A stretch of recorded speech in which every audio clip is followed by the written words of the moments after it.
അസ്സലാമു അലൈക്കും. എല്ലാവർക്കും ആയിഷ ഡ്രീം വേൾഡിലേക്ക് സ്വാഗതം. ഇന്ന് ഞാൻ വന്നിട്ടുള്ളത് നല്ല ടേസ്റ്റി ആയിട്ടുള്ള ഒരു ജാക്ക് ഫ്രൂട്ട് ഐസ്ക്രീമിൻ്റെ റെസിപ്പിയുമായിട്ടാണ്.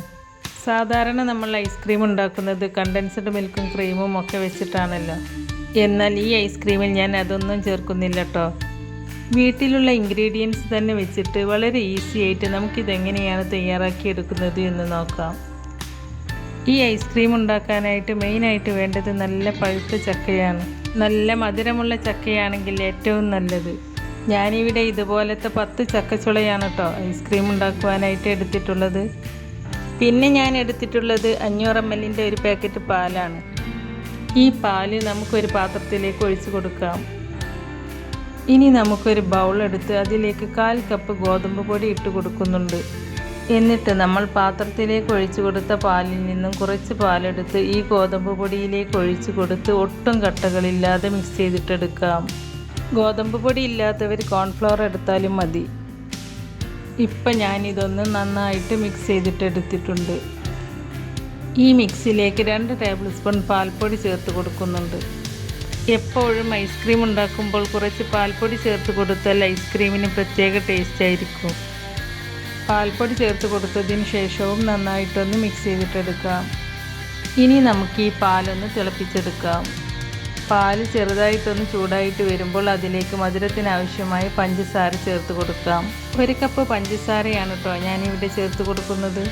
നിങ്ങളെടുത്ത ചക്കയുടെ മധുരത്തിനനുസരിച്ച് പഞ്ചസാരയുടെ അളവിലും മാറ്റം വരുത്താട്ടോ. ഐസ്ക്രീം ആവുമ്പോൾ നല്ല മധുരം വേണമല്ലോ. ഞാനിവിടെ എടുത്ത ചക്കയ്ക്ക് അത്യാവശ്യം നല്ല മധുരമുണ്ടായിരുന്നത് കൊണ്ട് 1 കപ്പ് പഞ്ചസാര ഇട്ടപ്പോൾ തന്നെ ഈ ഐസ്ക്രീമിന് നല്ല മധുരമുണ്ടായിരുന്നു. പഞ്ചസാര ഒന്ന് മെൽറ്റായതിനു ശേഷം നമ്മൾ നേരത്തെ മിക്സ് ചെയ്ത് വെച്ച ഗോതമ്പിൻ്റെ മിക്സ് ഈ പാലിലേക്ക് ഒഴിച്ചു കൊടുക്കാം. എന്നിട്ട് ലോ ഫ്ലെയിമിൽ വെച്ച് കൈവിടാതെ തന്നെ ഇളക്കിക്കൊണ്ടിരിക്കണം. ഗോതമ്പിൻ്റെ മിക്സ് ഒഴിച്ചു കൊടുത്തത് കൊണ്ട് പെട്ടെന്ന് അടിയിൽ പിടിക്കാൻ സാധ്യതയുണ്ട്. അടിയിൽ പിടിച്ചാൽ നമ്മുടെ ഐസ്ക്രീമിൻ്റെ ടേസ്റ്റിന് വ്യത്യാസം വരും. അതുകൊണ്ട് അടിയിൽ പിടിക്കാതെ ശ്രദ്ധിക്കണം കേട്ടോ. ഈ പാൽ ഒരുപാടൊന്നും തിളപ്പിക്കേണ്ട. ചെറുതായിട്ടൊന്ന് തിളക്കുമ്പോഴേക്കും ഇത് കുറുകി വരാൻ തുടങ്ങും. ഇത് വല്ലാതെ തിക്കാവാനും പാടില്ല, എന്നാൽ ലൂസാവാനും പാടില്ല. ഒരു ക്രീം പോലെ വരണം. ഇതിപ്പോൾ കണ്ടില്ലേ, അത്യാവശ്യം കുറുകി വന്നിട്ടുണ്ട്. ഈ പരുവത്തിലായാൽ നമുക്ക് ഫ്ലെയിം ഓഫ് ചെയ്യാം. ഇനി ഇതൊന്ന് ചൂടാറിയിട്ട് വരട്ടെ.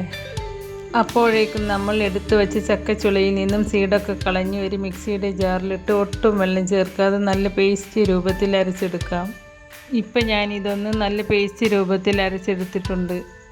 അരച്ചെടുത്ത ചക്കയുടെ പേസ്റ്റിലേക്ക് ഞാൻ 1 ടീസ്പൂൺ വാനില എസൻസ് ചേർത്ത് കൊടുക്കുന്നുണ്ട്. ഇനി നമുക്ക് നേരത്തെ ഉണ്ടാക്കി വെച്ച പാലിൻ്റെ മിക്സ് നന്നായി തണുത്തതിന് ശേഷം ഈ മിക്സിയുടെ ജാറിലേക്ക് ഒഴിച്ചു കൊടുക്കാം. എന്നിട്ട് ഇതെല്ലാം കൂടി നന്നായിട്ടൊന്ന് അടിച്ചെടുക്കാം. ഈ ഐസ്ക്രീമിൻ്റെ മിക്സ് നമ്മളിവിടെ നന്നായിട്ട് അടിച്ചെടുത്തിട്ടുണ്ട്. ഐസ്ക്രീം സെറ്റ് ചെയ്യാനായിട്ട് നമ്മളിവിടെ ഒരു എയർ ടൈറ്റുള്ള ഒരു പാത്രം എടുത്തിട്ടുണ്ട്. ആ പാത്രത്തിലേക്ക് ഞാൻ ഈ മിക്സ് ഒഴിച്ചു കൊടുക്കുന്നുണ്ട്. എന്നിട്ട് ഇതുപോലെ ഒന്ന് ടാപ്പ് ചെയ്ത് കൊടുക്കുക. ടാപ്പ് ചെയ്തതിന് ശേഷം ഈ ബോക്സ് നന്നായി അടച്ചിട്ട് 2 മണിക്കൂർ ഫ്രീസറിൽ വെക്കുന്നുണ്ട്. 2 മണിക്കൂറിന് ശേഷം നമുക്കിത് വീണ്ടും എടുത്തൊന്ന് മിക്സിയുടെ ജാറിലിട്ട് അടിച്ചെടുക്കാനുള്ളതാണ്. അപ്പോൾ നമുക്കിത് 2 മണിക്കൂർ ഫ്രീസറിൽ വെച്ചിട്ട് വെയിറ്റ് ചെയ്യാം. 2 മണിക്കൂറിന് ശേഷം ഐസ്ക്രീം ചെറുതായിട്ടൊന്ന് സെറ്റായി കിട്ടിയിട്ടുണ്ട്. ഈ ഐസ്ക്രീം നമുക്കൊരു മിക്സിയുടെ ജാറിലിട്ട് ഒന്നുകൂടി അടിച്ചെടുക്കണം. ഇപ്പോൾ ഞാൻ ഈ ഐസ്ക്രീം ഒന്നുകൂടി അടിച്ചെടുത്തിട്ടുണ്ട്. വീണ്ടും അതേ പാത്രത്തിലേക്ക് തന്നെ അടിച്ചെടുത്ത ഐസ്ക്രീം ഒഴിച്ചു കൊടുക്കുന്നുണ്ട്. ഐസ്ക്രീം ഒഴിച്ചു കൊടുത്തതിന് ശേഷം ഇതുപോലെ ടാപ്പ് ചെയ്യുക.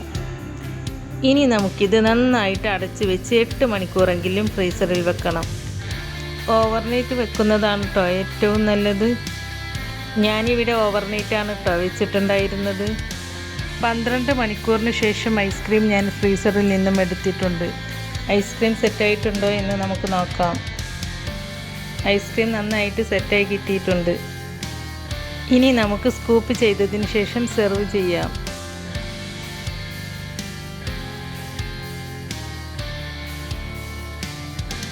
വളരെ ഹെൽത്തിയും ടേസ്റ്റിയുമായ നമ്മുടെ ജാക്ക് ഫ്രൂട്ട് ഐസ്ക്രീം ഇവിടെ റെഡി ആയിട്ടുണ്ട് കേട്ടോ. ഈ ഐസ്ക്രീമിൽ ജാക്ക് ഫ്രൂട്ടിൻ്റെ ഫ്ലേവറൊക്കെ നന്നായിട്ട് കിട്ടുന്നുണ്ട്. ശരിക്കും നമ്മൾ കടകളിൽ നിന്നും വാങ്ങിക്കുന്ന ഐസ്ക്രീമിൻ്റെ അതേ ടേസ്റ്റ് പോലെ തന്നെ ഉണ്ട് ഈ ഐസ്ക്രീമിന്. അതുകൊണ്ട് കുട്ടികൾക്കൊക്കെ ഇഷ്ടപ്പെടും.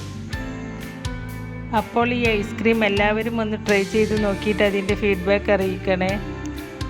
വീഡിയോ ഇഷ്ടപ്പെട്ടാൽ ലൈക്ക് ചെയ്യാനും ഫ്രണ്ട്സ് ആൻഡ് ഫാമിലിക്ക് ഷെയർ ചെയ്ത് കൊടുക്കാനും മറക്കരുത്. അതുപോലെ എൻ്റെ ചാനൽ സബ്സ്ക്രൈബ് ചെയ്യാതെ കാണുന്നവരുണ്ടെങ്കിൽ ഒന്ന് പോയി സബ്സ്ക്രൈബ് ചെയ്തേക്കണേ. കൂടെ കാണുന്ന ബെല്ലൈക്കൺ എനേബിൾ ചെയ്ത് വെക്കാനും മറക്കരുത്. എങ്കിൽ മാത്രമേ പുതിയ റെസിപ്പീസ് അപ്ലോഡ് ചെയ്യുമ്പോൾ അതിൻ്റെ നോട്ടിഫിക്കേഷൻ നിങ്ങൾക്ക് കിട്ടുകയുള്ളൂ. ഇൻഷാ അല്ലാഹ് പുതിയ റെസിപ്പീസുമായി വീണ്ടും വരാം. Thank you.